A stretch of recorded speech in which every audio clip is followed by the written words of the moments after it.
Thank you. We are truly blessed by your presence here with us today.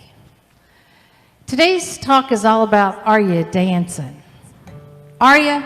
Are you dancing? Or are we still living in the past? The past of grief. The past of this year of being alone, being separate. Are we willing to dance? Because life unfolds in many moments. And we put those moments together. And we create and manifest what we think we love and who we are. And what's our real truth? Are we filled with sorrow for what has gone by, those old days?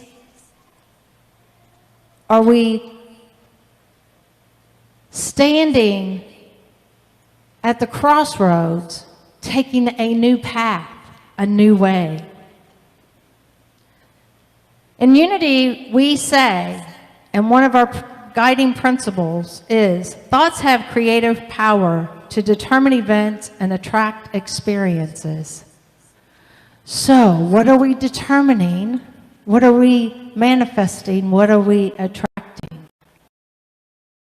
Thoughts are is what we're creating. So I'm going to find yourself in sorrow and in grief, because it is part of who we are. And it is going to be with you, ebbing and flowing through your entire life. I'm going to ask you to put on some music and dance. Even if you're dancing from your chair, from the pew, from the bed, wherever it is. Lift up your life to that higher vibration. And I'm going to ask you to do it right now. Stand up and dance.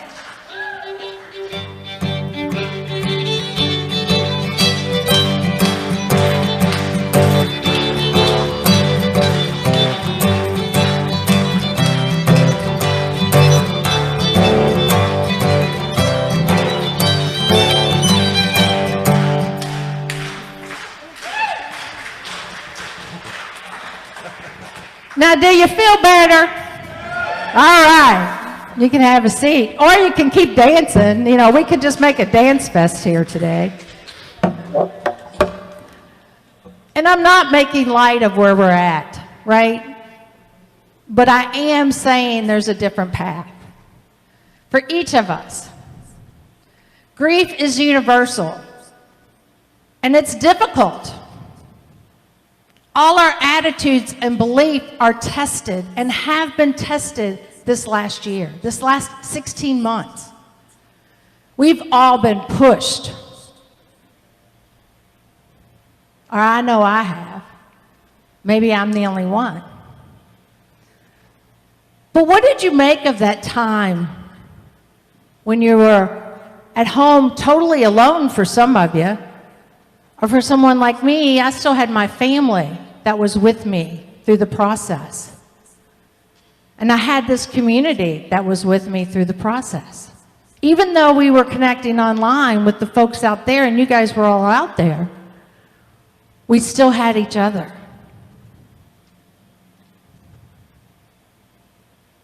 So what are we really grieving for?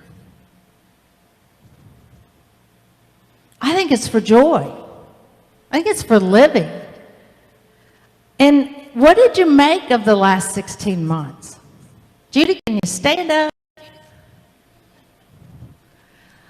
This beautiful soul spent the last 16 months being creative and manifesting. As you'll notice, her outfit matches her mask with her dress.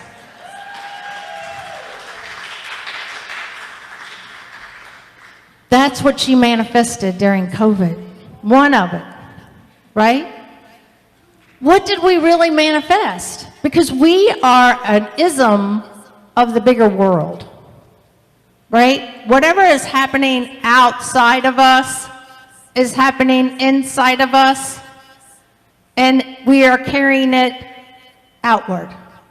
Right? If we don't find a different method to change our belief in what the outer really is, then we're going to be in it, whatever it is. So we can be in that grief, we can be in that sorrow, and sometimes we have to be. Or we can live and dance and be the rebirth of ourselves, right? So what is it that you haven't done? And I think this is going on.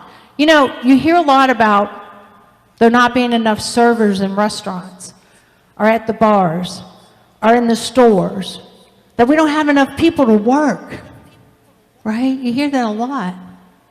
But what if during that 16 months, people took an opportunity to change, and they taught themselves new skills, and they got different types of jobs where they're working from home, they're being creative in different ways instead of at the store or at the restaurant serving your food.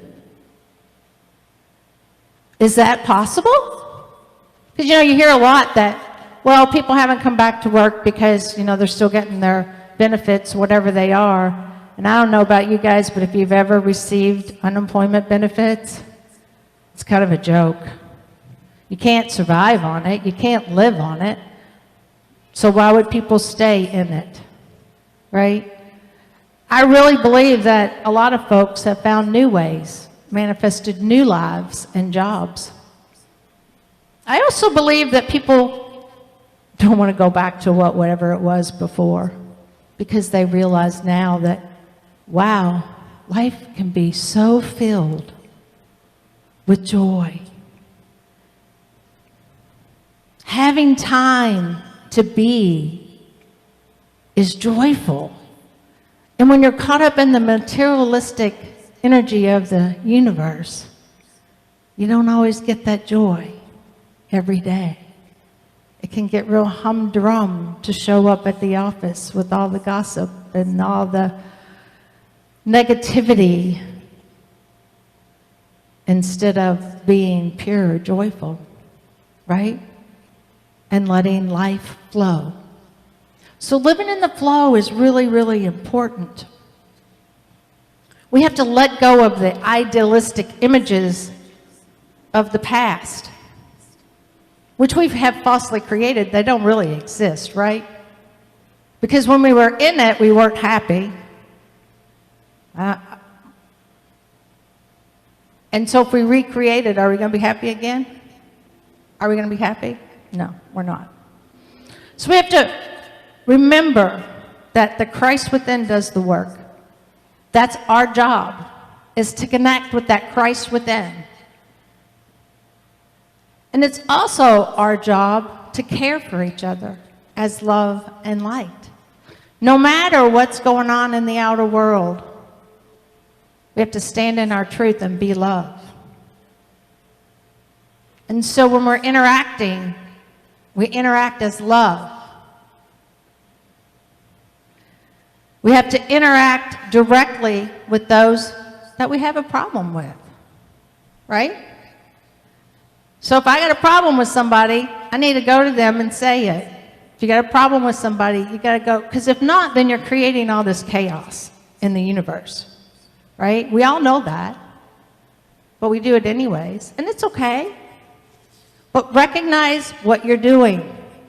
You got to live from that Christ self, right? You got to live the truth that you truly are. You got to live the love.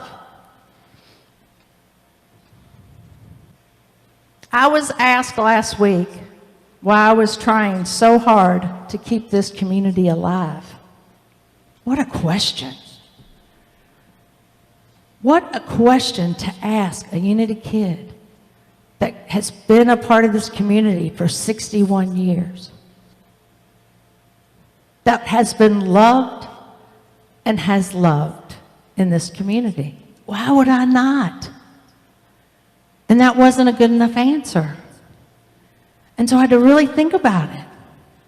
Why am I the one to carry us through a pandemic, God forbid, and then carry us into whatever else is coming our way that we don't even know yet. So I really thought about it. And the answer that I have is that I was born into this beautiful community of spiritual love and light. This community and those who have passed through the doors are a part of me, and I am a part of them. And it has given me true love and joy. I want this community to be alive, to give back to the children who show up, to be loved, and to stand in truth and to be light that are yet to come through our doors. And I don't mean just the babies that we're going to christen here in a minute. I mean all God's children. Because we are a community of love. And if we can't be that, then we need to close the doors and go home.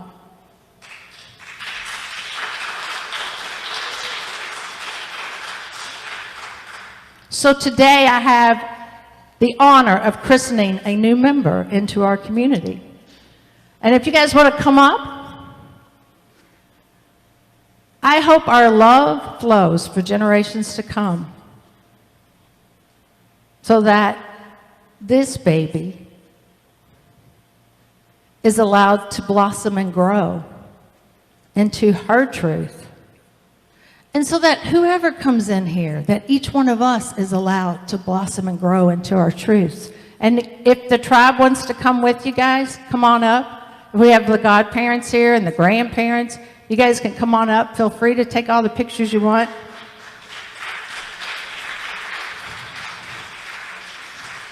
You guys come up. The mom and baby can come up here. And dad.